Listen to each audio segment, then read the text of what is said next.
নৱনীতাটো কল কৰি গোটে বৰ টেনশ্যন দিলাকে। চেলেৰি নাপালিতো কথাটো গোটেই বেয়া হ'ব। অফিচৰ পেৰে দিয়া কাম নকৰিলেওতো নহয়। ইপচিকাক এটা ফোন কৰোঁ ৰ, কথাটো তাইকে সুধি চাওঁ, কথাটো হয়ে নে নহয়। এইবা আপি সঁচাই কৈছি না মিছাই কৈছি। হে কি যে এইডাল কৰোণা বৰণা ৰিংটন শুনাই থাকে, ইমান টাইম লাগে ৰিং হওঁতে। হেল্ল' কোনে কৈছা? হেল্ল' ইপচিকা, মই বৰ্ষা কৈছোঁ, বৰ্ষা।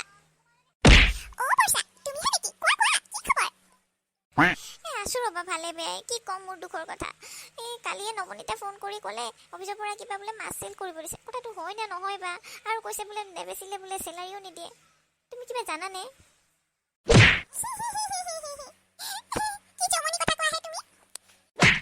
অফিচৰ পৰা ওলোৱা মাছবোৰ দেখিছা জানো তুমি? যিহে ফকতীয়া, তুমি দেখিলে একদম হাঁহিবাই জানা। ৰঙা নীলা হাৰা পিলা, একদম ফকতীয়া কালাৰ, কোনো মানুহে দেই নলয় পায় তেনেকুৱা মাছ। বুজিলাতো? বুজিলো দিয়া। হে ভগৱান, এইডালে কি কৰিলে মোৰ মূৰৰ ওপৰেদি গেল।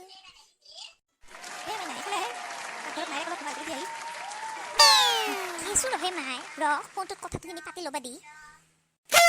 ইম্পৰ্টেণ্ট কথা, তহঁতে এইগিলাখান একো বুজি চুজি নাপা। এতিয়া ৰাখো দিয়া, মায়ে মাতিছে, পিছত কথা পাতিম দিয়া।